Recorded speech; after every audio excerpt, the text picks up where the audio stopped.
আপকি আদালতে music director এবং singer Himesh রেশমিয়ার বিরুদ্ধে অভিযোগ হলো যিনি খুব বড় বড় কথা বলেন। হিমেশ বড়াইবাজ কথাটার অর্থ হলো নিজের সম্পর্কে বড় বড় কথা বলে বেড়ায়, যে আপনি নিজেই স্বীকার করেন খুবই অল্প বয়সেই আপনি 4 বার নিজের পেশা বদল করেছেন। দেখুন, আমি ওই যে একটা কন্ট্রোভার্সি হয়েছে, ওটার পর ৪ বার আমি পেশা বদলানোর দরুন আমি ৪ বার আমি ক্ষমাও চেয়ে নিয়েছি যে, "প্লিজ আমাকে ক্ষমা করে দিন। ওই একটা ভুল আমি করে ফেলেছি আমি।" আবারও বলছি, কিন্তু ৪ টে আলাদা পেশার কথা বলা হচ্ছে ঠিকই, কিন্তু সেগুলো এই ফিল্ম ইন্ডাস্ট্রি নানান কাজের কথা। এমন নয় যে আমি ছুতোর মিস্ত্রি হয়ে গেছি বা আমি কম্পিউটারের কাজ করছি। তো আমি এই ফিল্মের জগতেই দেখুন, আপনি থেকে যা টিভি কিছু করছি। প্রডিউসার থেকে মিউজিক ডিরেক্টর হলেন, হুম। মিউজিক ডিরেক্টর থেকে আপনি সিঙ্গার হলেন, আর সিঙ্গার হওয়ার পর এখন আপনি অ্যাক্টর হতে চান, হিরো হতে চান। আ সবই একই সঙ্গে। দেখুন, গান করতে, করতে আমি ভিডিও শুরু করলাম। তো একটা ইমেজ তো তৈরিই ছিল। আর এই ফিল্মে সেই জিনিসগুলোই রয়েছে। মিউজিক ডিরেক্টর, সিঙ্গার, ওই সবকিছুই আমার শ্রেষ্ঠ। আমার মিউজিক আসছে এই ফিল্মে। আ পারফরম্যান্সও আমি পুরোপুরি চেষ্টা করব। প্রোমোটাও মানুষের খুব পছন্দ হয়েছে। আর যতদূর আ আ প্রোডাকশন এর কথা বলতে গেলে প্রোডিউস তো অন্য একজন করছেন। মিস্টার বিজয় তানেজা প্রোডিউস করছেন। তো আমি এখনো পর্যন্ত আমার এই পেশাগুলোয় এখনো পর্যন্ত ঈশ্বরের আশীর্বাদে ব্যাস সবকিছু ঠিকঠাকই চলছে। তো এতেও আমি চেষ্টা করছি, কিন্তু কিন্তু আপনার যা এই যে ফিল্মটা আসছে সে সম্পর্কে লোকে জানতে চাইছে, কারণ আপনি জীবনে কখনো হাসেন না, হুম। কখনো হাসতে দেখা যায়নি আপনাকে, সবসময় দুঃখের ছায়া পড়ে থাকে আপনার চেহারায়। তো এই ফিল্মও কি দেবদাসের মতো হবে? আপনি কি দিলীপ কুমারের মতো ট্র্যাজেডি কিং হয়ে দেখা দেবেন? দেখুন, আমি কেন হাসি না এটাও নিয়েও অনেক প্রশ্ন উঠেছে যে আমার মিউজিক ভিডিওতে মেয়েগুলো কেন সবসময় আমাকে ছেড়ে চলে যায়। তো আপনাদের সামনে তো আজকে আমি হেসেছি, তাই না? আমি আমি যখন এখন আমি কি করব?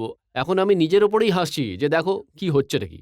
কিন্তু ঠিক আছে, যেটা আ 'আপকা সুরুর' ফিল্মটা সেটা আসলে থ্রিলার, খুবই ফাস্ট পেসড ফিল্ম। কিন্তু একটা অ্যাঙ্গেল যেটা হলো রোমান্সের, যেটা রিয়াল লাভ স্টোরির সঙ্গে জুড়ে রয়েছে। তো ইয়েস, সেখানেও একটা খুব ইনটেনসিফাইড একটা ঘটনা আছে আমার জীবনের, যেটা খুবই ইউনিক, একটা দুর্দশাগ্রস্ত সময়ের কথা বলে আমার জীবনের। কি ব্যাপার?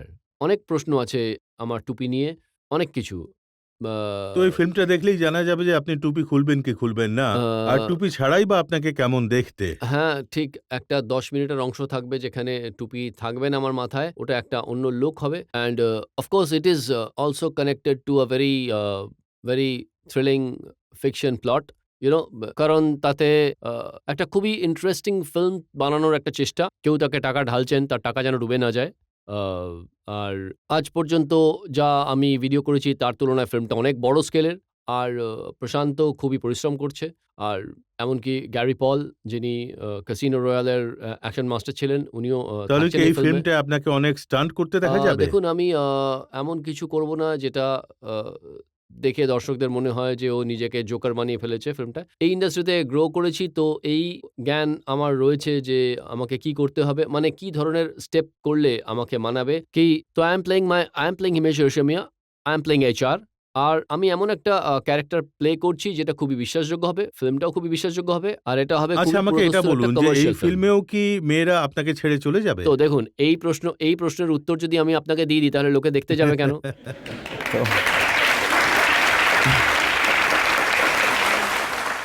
অনেক এমন সিঙ্গার আছে যারা নিজের লাক ট্রাই করেছে, যেমন সোনু নিগম একটা ফিল্ম করেছিলেন, ফিল্মটা ফ্লপ হলো, তারপর সোনু নিগম প্রতিজ্ঞা করেছেন জীবনে কোনোদিন অভিনয় করবেন না। কুমার শানু অভিনয় করার চেষ্টা করেছিলেন, উনিও ব্যর্থ হয়েছেন। এবার আপনার অবস্থাও এমন হবে না তো? দেখুন, যদি আপনাদের আশীর্বাদ আমার সঙ্গে থাকে তাহলে তো এরকম হবে না। আপনাদের আশীর্বাদ সঙ্গে না থাকলে তো 100% এরকমই হবে। আর তো ফাইনালি জনতার আদালতে যখন এসেছি সেই আশীর্বাদ নিয়েই যাবো আজ। কিন্তু একটা উদাহরণ আছে আ কিশোর কুমার সাহেবের, যেটা খুবই একটা উৎকৃষ্ট উদাহরণ। তো উনি কমেডিতে উনি খুবই দারুণ পারফরম্যান্স করেছেন। একজন অ্যাক্টরও খুবই সাকসেসফুল এক্সাম্পল। উনিও আমার জন্য একটা রোল মডেল। আর উল্টো দিকে আ এটাও সত্যি যে আ আ আমি যদি এটা বলি যে ছাড়ুন, আবার কোনো কন্ট্রোভার্সি হয়ে যাবে। বাদ দিন। চলুন এবার জনতার কাছে ফিরে যাই। অনেকেই প্রশ্ন করতে চান, অনেকেই আছেন। হ্যাঁ, বলুন। হিমেশজি, আপনি আপনার বেশিরভাগ গানেই ইমরান হাশমিকে কেন নিয়েছেন? ইমরান হাশমির সঙ্গে আমার ১ম গান বেরিয়েছিল। আর আকসার, যেটা দ্বিতীয় ফিল্ম ছিল, সেটাও হিট হয়েছে। তাই একটা ইমেজ তৈরি হয়েছে যে ইমরান হাশমির সঙ্গে আমি অনেক কাজ করেছি। আদারওয়াইজ আমি অক্ষয় কুমারের সঙ্গেও কাজ করেছি, সেটাও সুপারহিট হয়েছিল। ববি দেওলের সঙ্গেও কাজ করেছি। আর তারপর শাহিদ কাপুরের সঙ্গেও কাজ করেছি। তো মোটামুটি সবার সঙ্গেই কাজ করেছি। তো শুধু এটা নয় যে আমি শুধু ইমরান হাশমির সঙ্গেই কাজ করেছি। বাট ইয়েস, ইমরান আমার গানগুলোকে খুব ভালোভাবে ক্যারি করেছে। অক্ষয় কুমার খুবই দারুণ, যেমন কিতনে আরমা, যেভাবে হামকো দিওয়ানা ক্যারি করেছেন। তো এগুলো এই সমস্ত actor, director, producer, film industry সকলের মিডিয়ার বিরাট সমর্থন ছাড়া এটা হতো না। তাই আমি এই কথাটা বলতে চাই, আর বিনম্রতা দেখিয়ে বলছি না, আর খুব এটা দেখাতে চাইছি না যে কোনো কারণ ছাড়া বলছি বা বড়াই করেও বলছি না। আসলে এটাই সত্যি যে যদি এই সকলের সমর্থন আর আপনাদের আশীর্বাদ না থাকতো তাহলে এই হিমেশ রেশমিয়া তৈরি হতো না। আপনি এটা হয়তো স্বীকার করবেন যে আপনি বারবার বলেন যে আমার অ্যালবাম এত বিক্রি হয়েছে, হ্যাঁ। ততটা কারোর বিক্রি হয়নি। এখন এটা বড়াইবাজি ছাড়া আর কি?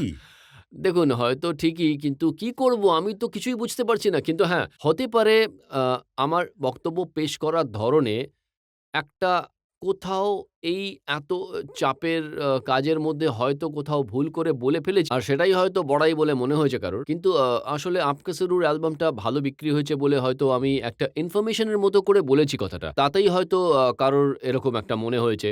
আবারও ভুল করেছি, ক্ষমা করে দিন। হিমেশ স্যার, আমি জানতে চাইছি যে আপনার নিজের জীবনে কি কোনো গার্লফ্রেন্ড ছিল যে আপনাকে ছেড়ে চলে গেছিল? ভাই, এই জন্যই তো ফিল্মটা তৈরি হচ্ছে ভাই। ফিল্মটা তো তৈরি হতে দেয়া হবে। দর্শক কিন্তু একটাই কথা জিজ্ঞেস করছে, সে কে ছিল? সে আসলে কে? সে কে ছিল? এবার কি যে বলি? এটাই বলতে পারি যে আ এই প্রশ্নটা বাদ দিন আমায়। ক্ষমা করে দিন।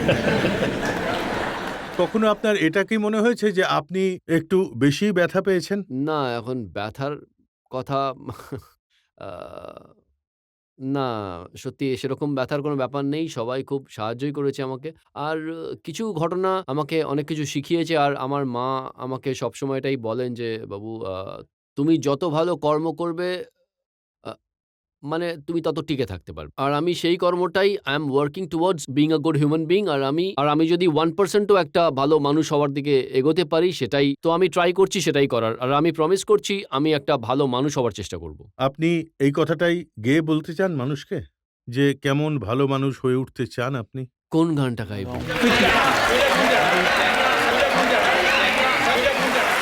স্যার, আমি দাঁড়িয়ে গানটা করতে পারি? হ্যাঁ, হ্যাঁ, অবশ্যই।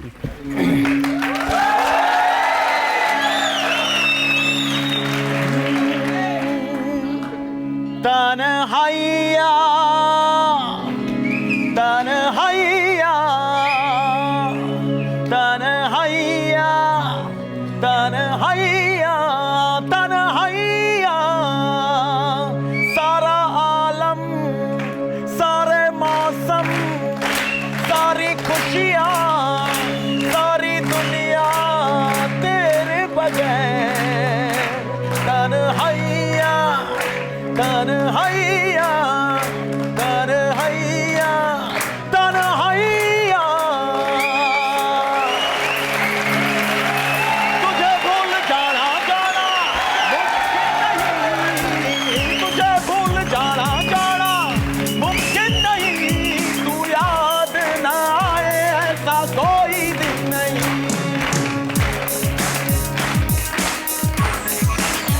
ओ तू याद ना आए ऐसा कोई दिन नहीं, तुझे भूल जाना जाना मुमकिन नहीं, तू याद ना आए ऐसा कोई दिन नहीं।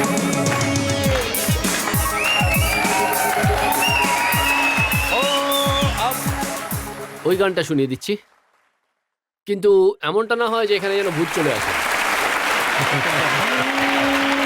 झलक दिखला जा एक बार एक बार एक बार एक बार एक बार आजा जा जा जा जा, एक बार आजा जा जा जा जा, झलक दिखला जा, झलक दिखला जा, एक बार एक बार एक बार आजा जा जा जा जा।